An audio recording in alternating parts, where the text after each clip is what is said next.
தென்காசி மாவட்டம் கரிவலம்வந்தநல்லூரில் மின்சாரம் தாக்கி உயிரிழந்த மாரிமுத்து என்பவரின் மனைவி மற்றும் உறவினர்கள் நீதி கேட்டு சாலை மறியல் போராட்டத்தில் ஈடுபட்டுள்ளனர்.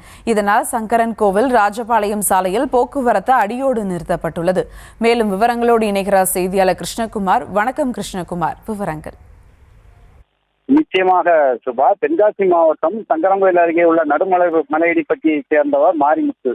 இவர் நேற்று அப்பகுதியில் டிராக்டர் ஓட்டிக் கொண்டிருந்த போது எதிர்பாராத விதமாக மின்சாரம் தாக்கி சம்பவ இடத்திலேயே உயிரிழந்தார். அவருடைய உயிரிழப்புக்கு நீதி கேட்டும் குடும்பத்திற்கு இழப்பீடு கேட்டும் அவருடைய மனைவி மகேஸ்வரி மற்றும் அவரது உறவினர்கள் சங்கரன்கோவில் ராஜபாளையம் சாலையில் உறவினர்கள் காவல் நிலையம் அருகே சாலை மறியலில் ஈடுபட்டு வருகின்றனர். காவல்துறை அதிகாரிகள், வருவாய்த்துறை அதிகாரிகள் ஆகியோர் போராட்டத்தில் ஈடுபட்டு வருவர்களுடன் பேச்சுவார்த்தைகள் நடத்தி வருகின்றனர். மேலும் 1 மணி நேரத்துக்கு மேலாக சாலை மறியல் நடைபெறுவதால் அப்பகுதியில் செல்லக்கூடிய வாகனங்கள் அனைத்தும் போக்குவரத்து துண்டிக்கப்பட்டுள்ளது. மேலும் ஒரு பரபரப்பும் ஒரு பதட்டமும் நிலவுகிறது சுபா.